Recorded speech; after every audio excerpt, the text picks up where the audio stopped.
Game 7 of the NBA Finals is going down today, and what better time to get the whole crew together, minus C-Dub, we'll see if he pops in on this or not, and do a predictions for Game 7. It's Big Kev's time. This is his time to shine. We're going to talk about it all and more in today's NBA Central. Welcome to the number one place for your daily basketball news and analysis, NBA Central. What's going on, basketball fans? Welcome to another episode of NBA Central, your number one spot for everything basketball related. We got Kev, Steve-O, Bobby, myself, Hayes, in the building today. And fellas, we are here to predict Game 7 of the NBA Finals. We haven't got a Game 6 since what was it, 2008, 2016? I'm sorry, 2018, the last time we got a Game 7? A Game 7 in the Finals? Who was it? Was it the Golden State Warriors in Cleveland? I think so. Yeah. That might be it. That's crazy, man. But so we're here to predict it, man. This has been a crazy series for all the people who were doubting it coming in, man. I think this has been one that has surprised a lot of people. Kev, I'd be remiss if I didn't come to you first. You are Mr. Game 7. You've been asking for Game 7s every step of the way. You want to kick this one off? How you feeling coming into this Game 7, brother? I feel like we deserve it. We've watched a lot of basketball as a crew. It did not just this season, just in life. And we deserve to see as much basketball as possible every single year. And I've been feeling good about this series, especially when Game 1 and OKC blew it. They forced 20-some turnovers and still lost the game, all the way to Game 6 where they got punched in the mouth. They looked every bit of the youngest finals team or the second youngest finals team of all time, but they didn't make it this far just to earn a Game 7 at home and get whooped on. I don't think it's going to happen tomorrow. I think you're going to see everybody, both teams, come out there and give their best effort. What we've been seeing this final series has been a team versus your three best players, two best players in Oklahoma City with Williams and Shai Gilgeous-Alexander versus a team with balance, right? There's no player on the Pacers that's averaging more than, I think, 19, 20 points a game in this finals. I'm looking at a situation where we're going to see if balance wins out, coaching wins out, because both coaches have outcoached each other in certain instances. So it's so many storylines. And this is why I don't understand why some people are still saying this is the most boring finals of all time. It's really because they can't really swing from the bottom parts of some of their favorite players, right? Yeah, you don't have any Steph, you don't have a LeBron, you don't have a KD, you don't have a Giannis, you don't have even a Nikola Jokic, who people really don't like in some instances. But in this case, man, the star power is still there. We like what we've been seeing from SGA. He's still going to give you 30 points. Jalen Williams is doing his thing, showing up here and there, giving you 25 even. It's so many storylines, and I've loved every minute of it. And we deserve to see a Game 7. I'm excited to see it later on tonight.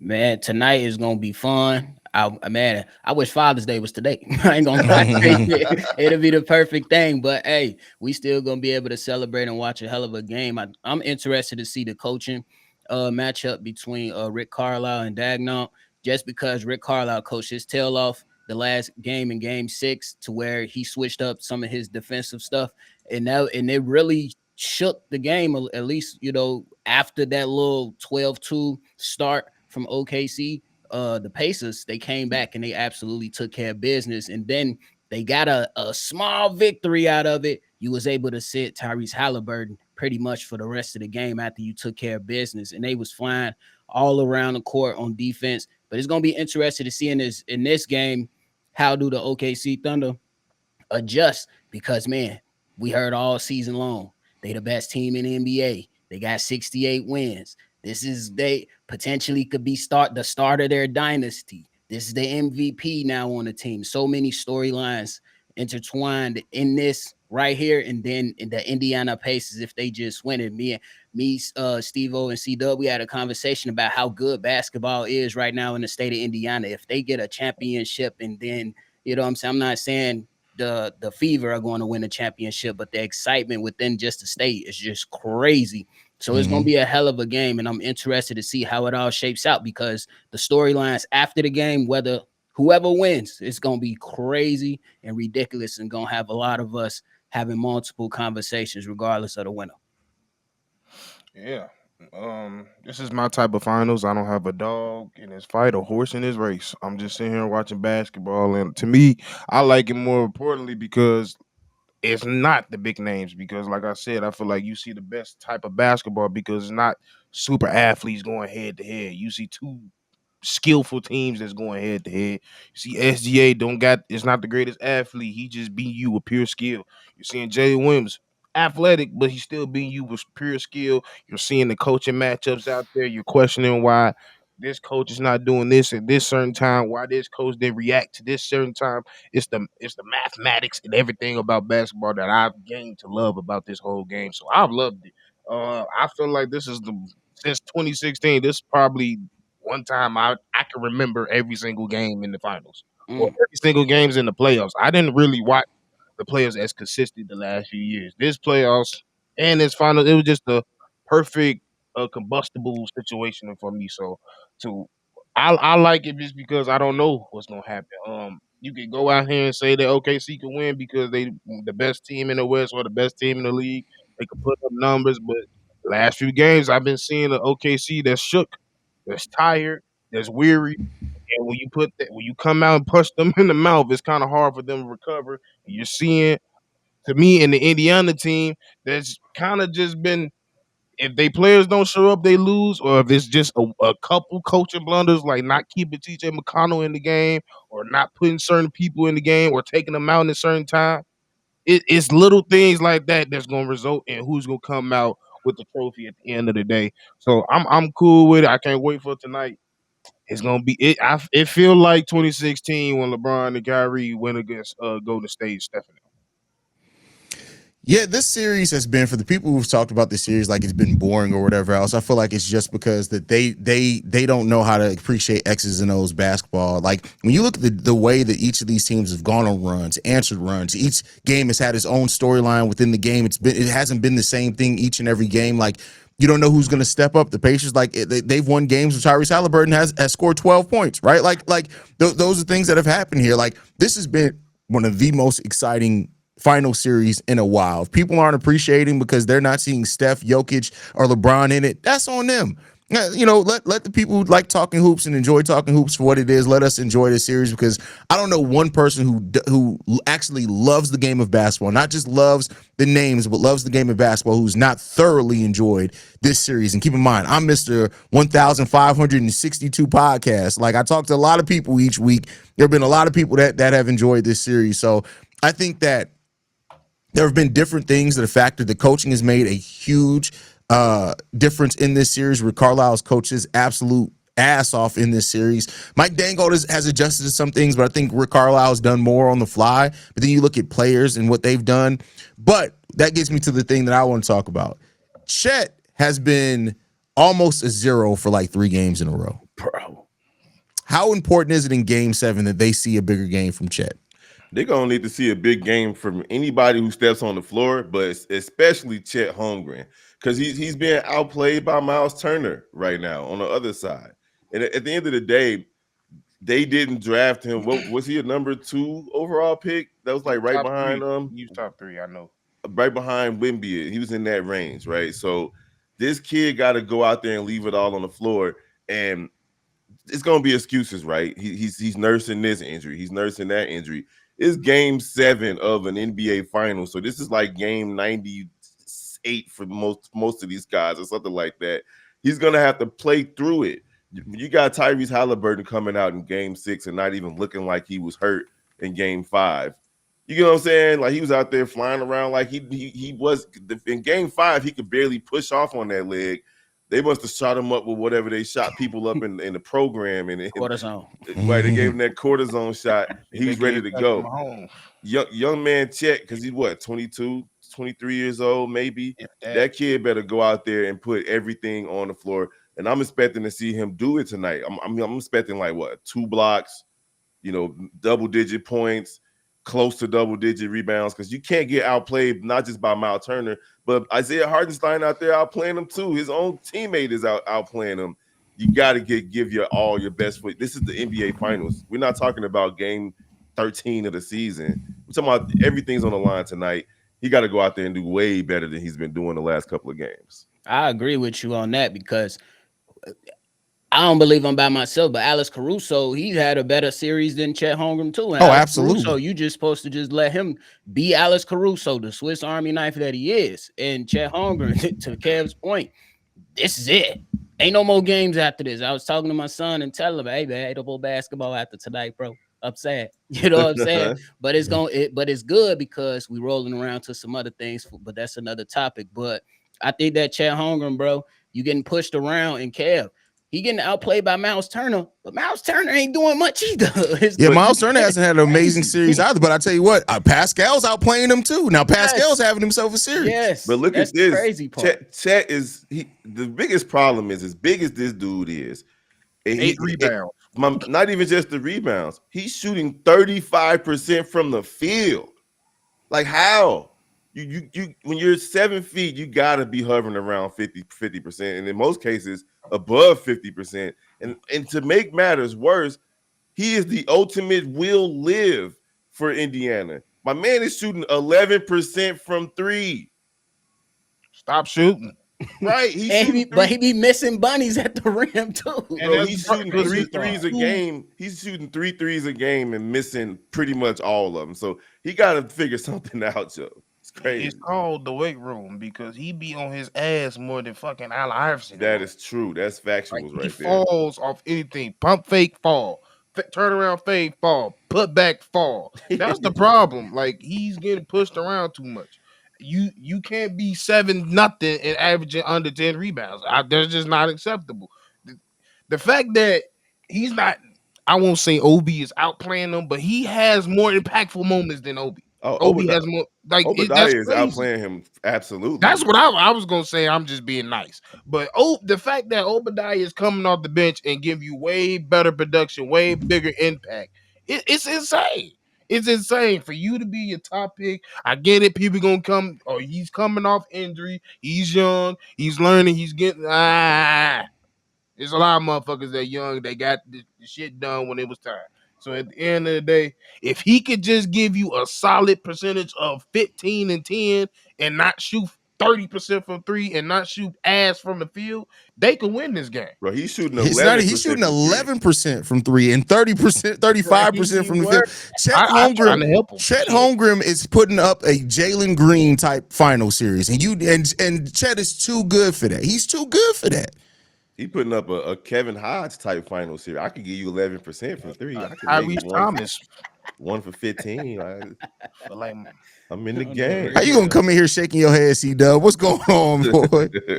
Smart kid, always placing himself in the NBA and shit. So. Who don't, man? We all have hoop dreams. Bro, you ain't scoring 11. That's all to be said. Not 11 points. I'm saying 11% from three. You ain't shooting 11%. You ain't shooting no percent. Ugly. What's going on, Mr. CP Time, man? How you feeling? Oh, I'm feeling good, man. Excited about tomorrow's game. Tonight. Tomorrow. It's tonight. Come on tonight. I thought it was Sunday, 7. He can't goddamn go with. Oh my God, bro. See, Dub just. What day is this being posted, Dub? Oh, okay.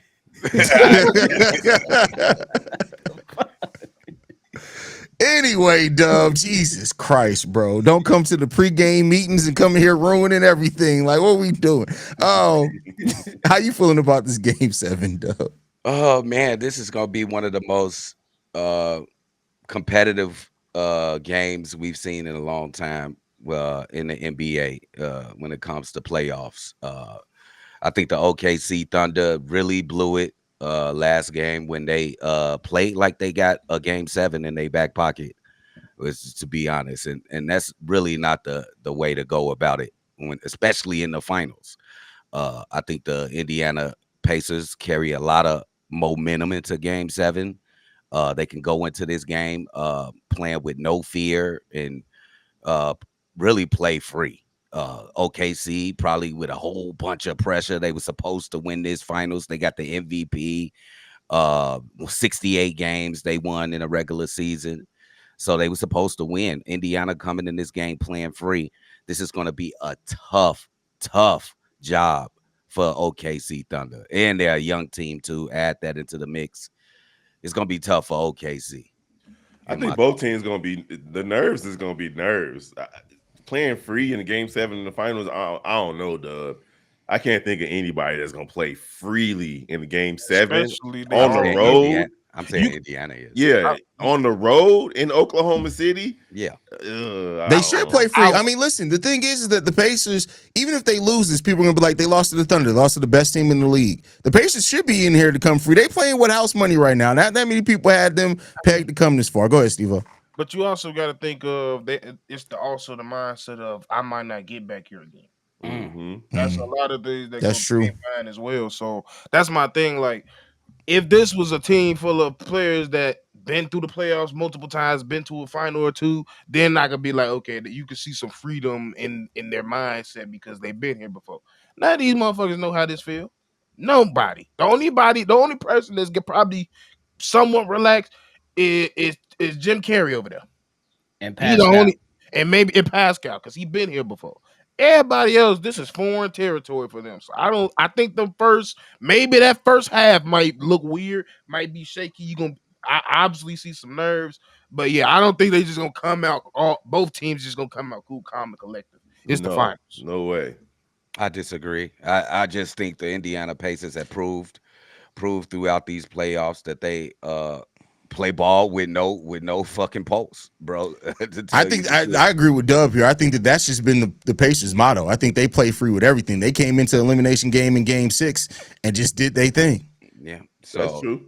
Yeah, game but that 7 ain't a the different finals, monster though. That's what I'm trying to tell y'all. Like that's. I mean, we can all yeah. look. I understand where both of you guys are coming from, but this is game 7 of the NBA Finals.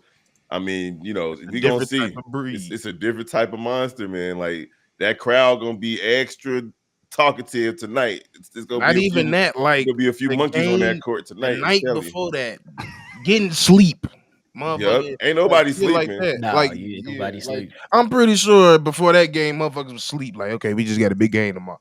Finals, nigga, you ain't going to sleep. I just hope that we get a good finals game 7. Please. Like, and what's a good finals game 7? All your stars show up. I want to see Tyrese showing up. I want to see Miles Turner showing up with a good game. I want to see SGA show up, Jalen Williams show up, Chet show up. I want all the stars to show up. Leave nothing out, bro, because this is game 7, the last game of the NBA season. What do we expect from TJ McConnell tonight? Like that dude's star has risen to a meteoric his right. rope. You expect something the same. You expect him to continue to be TJ McConnell. It depends on his rope again. His role? His rope. What do you mean his rope? How long I get what you're saying. Yeah. Because remember, Rick Carlisle pulled him early. What was that, game 5? He pulled him? He pulled him in favor of an injured Haliburton. Yeah. TJ McConnell has been definitely an X factor in this series because it's like, how do you game plan for what he does? He truly is the X factor by almost definition because what he does is so based off instinct and everything. He's doing a little bit of everything. Like, I don't know how you can game plan for TJ McConnell other than just keep a body on him and try not to turn the ball over, which and that's one of the things in this series is that if the Pacers don't turn the ball over, it automatically almost makes the game more of a half-court game if they also are playing the defense we've seen them play. And to me, that plays into the hands of the Pacers. The Pacers are the better half-court team considerably in this series. Easily.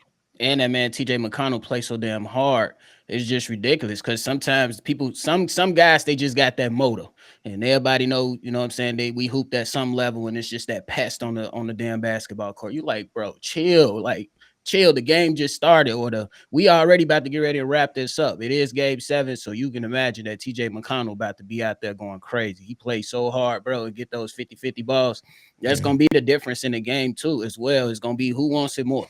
It's always come down to who wants it more, but also who's playing smart basketball for sure. And I was about to say, the only way you stop him, you gotta match his energy. You gotta put somebody that's willing to play him 94 feet, touch him up, not let him get to his mid-range spots or to the lane. If you stop that, TJ ain't shit. Well, TJ becomes extremely important because of Tyrese's injury. So he has to have a good game, especially if Tyrese gets some type of feeling like he gets that injury, start hurting Tyrese. they're gonna need TJ McConnell. So he's extra point important in this game. He needs to score up nearly 15 to 20 points in this game if Tyrese is not right. Tyrese is gonna get that shot pre, post, and halftime. He getting that shot every chance he can get to make sure he don't feel that pain. It don't matter shit if he feel it. Pain don't matter. I think you only get it once every 12 hours, Kev. It's game 7 of the that finals. cortisone shot. Give me another one. Now. Yeah, no, pain don't matter, bro. Give me another one.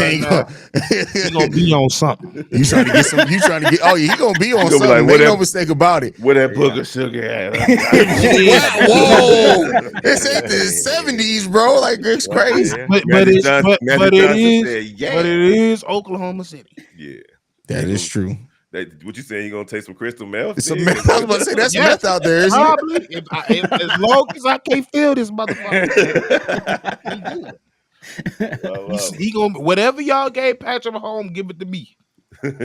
That's crazy. That's crazy. Yeah, I think it's more important for the wings of the Pacers like Nembhard and Naismith to have a better game, or the wings of Dort and Caruso to have a better game.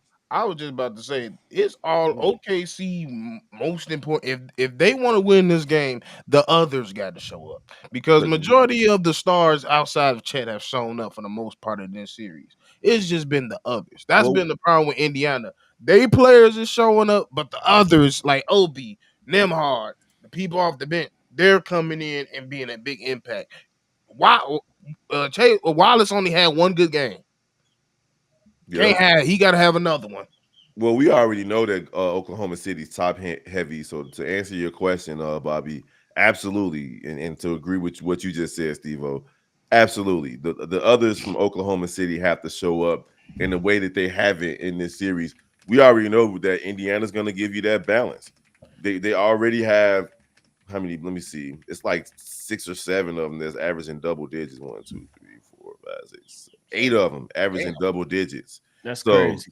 So we know they're going to show up. I'm not expecting anything different from the Indiana Pacers, even though I disagreed with Dub earlier. I had to because he came late. Indiana's going to come in ready to play. These young fellas, Oklahoma City, they're going to have to show up for real. And I do feel like this. The team that shoots from 3 better tonight is going to win because neither one of them has been shooting well from 3 throughout the series. I think they're both averaging about 35, 36% in this series. Whoever shoots lights out from 3 or close to lights out, they're going to win this game. I think that's a fair point, especially because in the last game, in game 6, you've seen guys come out. They missed some shots to start, but Tyrese Haliburton started hitting threes, and he hasn't hit many of those throughout this series. And then Nesmith, and then Nembhard, and then you had Pascal getting into the lane, drawing fouls. So I think that's a hell of a point. I would just say, you ain't gonna see a lot of threes in this game for me, if you ask me. You don't think so? This game is a game 7. Like you can't waste any possessions. Like normally in game 7s, you get to the shots that's more comfortable to you. Comfortable? Yeah, comfortable to you. Damn, this is fucking spelling class, or this is a fucking basketball show. Pronunciation class. Hey, listen, it's a basketball podcast, but the roast is on at all times, all day long for life. But Dub, I feel like this is still modern basketball. You're gonna see each. Yeah, I was about to say they are comfortable with taking threes. That's part of their game nowadays. Like I get what you're saying historically, Dub, for sure. I definitely get what you. But I think like this generation built different. They'll take a 3 before they'll drive to the lane. I'm about to say he had a flashback to the ~95 finals or something because motherfucker, they're comfortable walking up. I take you back to that 3-1 when Cleveland came back from 3-1 and they went to game 7.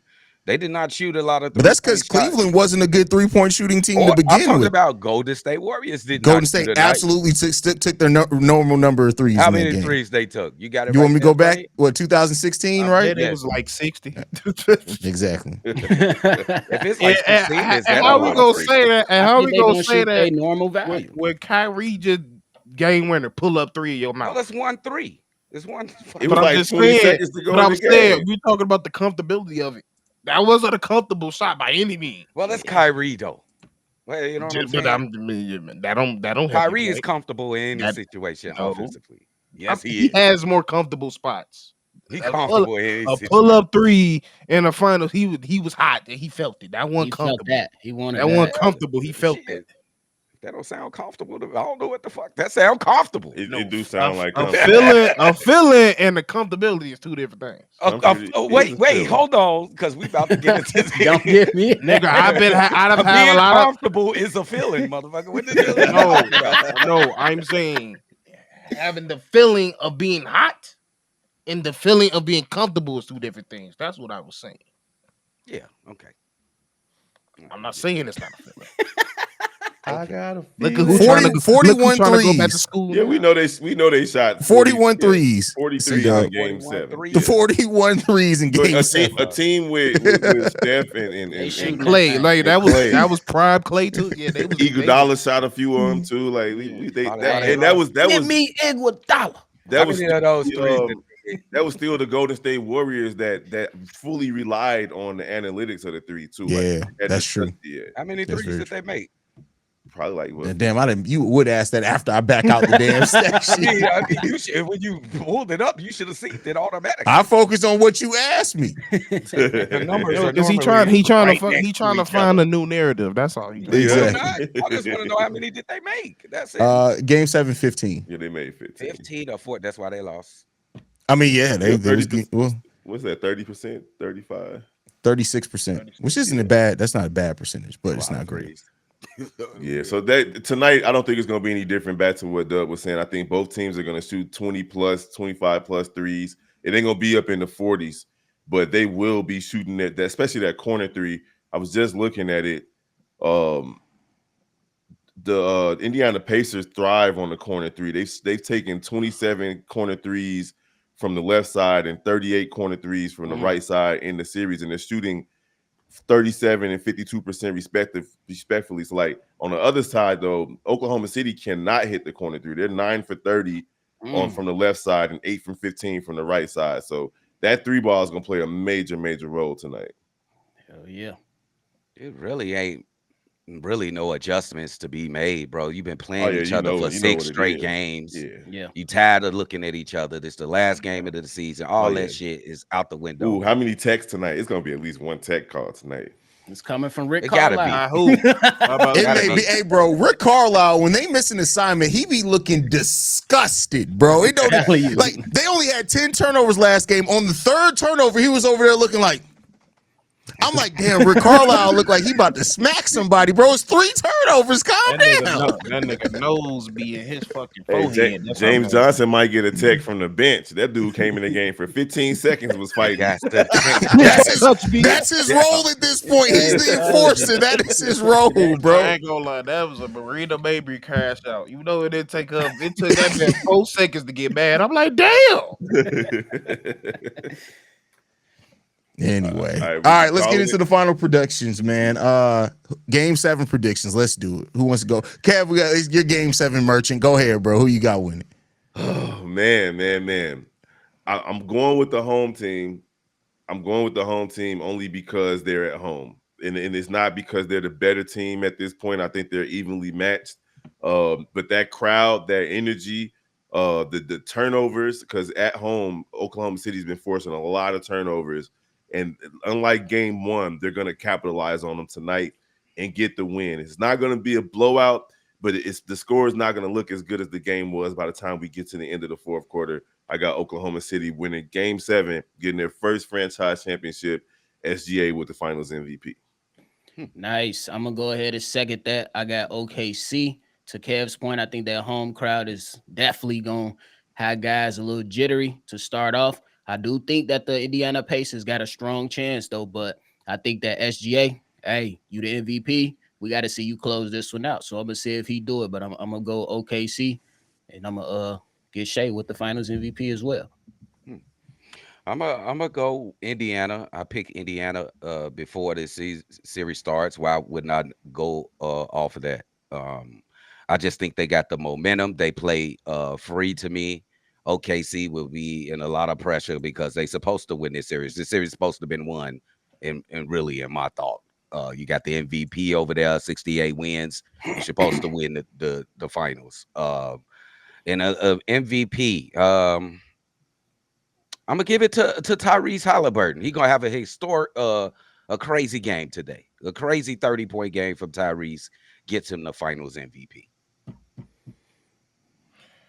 I want to pick OKC, but I just can't go against experience.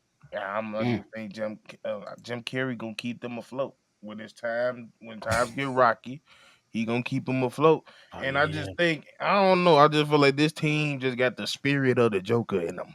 They just ready to watch the fucking world burn, That's and a hell of a point. they just been on some. They got the spirit of just fucking shit up and, and ruining the party. So I think he gonna come here. Something stupid go happen. It's gonna be a last final few possessions that's crazy, and Indiana gonna take their ass home. That's Give what I me want to that. see. I want to see that That's too. what I I want to hope see. you're right. I Let's hope go. you're right, brother. At least with the, This is the thing because like it's between my heart and mind, right? Like Indiana has played so good that I want to pick the Indiana Pacers. The Thunder have been such a good team. They had a historic point differential this season, but the Pacers they've matched them with depth wise. They've matched them with pace. Really, the biggest thing in this series that in this game 7 that Thunder need to do is that they're gonna have to force turnovers and shoot the ball effectively. Because when Thunder have those bad 3-point shooting nights, which happens like every third game or so for them, they're able to be beaten. So man, I want to pick the Pacers, but I'm going to pick the Thunder here just because it's at home. The Thunder are the better team, and I just trust that they aren't going to have a disappointment on their home court, but I would not be surprised at all if the Pacers win this absolutely game. not. hey, what if Dagnall shrink too? Because it's his first game. That's set. true. Yeah. That's true. That's what It's definitely Steve-O's possible. point. That's That's a hell of big. a point. That's big. Hey guys, I got a 15-point blowout, bro. I'm sorry. I just I ain't gonna I lie, got bro. Okay. If that happens, I got words for SGA. For real. What is you talking about? And if that happens, Scratch on these SGA boys. got to score 40 for me not to say that. Yep. They young too. And Yeah. people forget about OKC's youth, bro. They talented. No, they nobody forget deep about as that. hell, but they young too. They still young. They may be young, but they ready. Yeah, AC the only one that got experience like that. Y'all know I'm gonna come with the crazy shit. Don't act surprised now. I ain't gonna lie, that was such a crazy statement. I don't know if they can fucking say that song. If that song came out this year, it'd be banned. Man, that boy R. Kelly, that was his theme song. Yes! Bro, yeah. Hey, when he wrote that motherfucker, he was in that bitch. Oh, he was bro. in mode. He's young, yeah. I'm ready. Looking at that motherfucker right next to his ass. Looking at a Aaliyah CD picture on the real. All right, we about to get canceled. Let's get up out of here, man. Any last thoughts, fellas, before we get up out of here? Yeah, baby, we got it. Enjoy Game the game, 7. man. Yeah. Enjoy the game. We'll be live. That's a fact. That's a fact. Y'all can follow us at NBA Central Pod. You can send us any feedback, questions, comments, concerns, NBA Central Show at gmail.com. And then lastly, if you want to leave a text message and our voicemail for the mailbag, 773-270-2799. We're the number one spot for everything basketball related. We'll see y'all in the next one. Peace, y'all. This has been a presentation of the Breaks Media.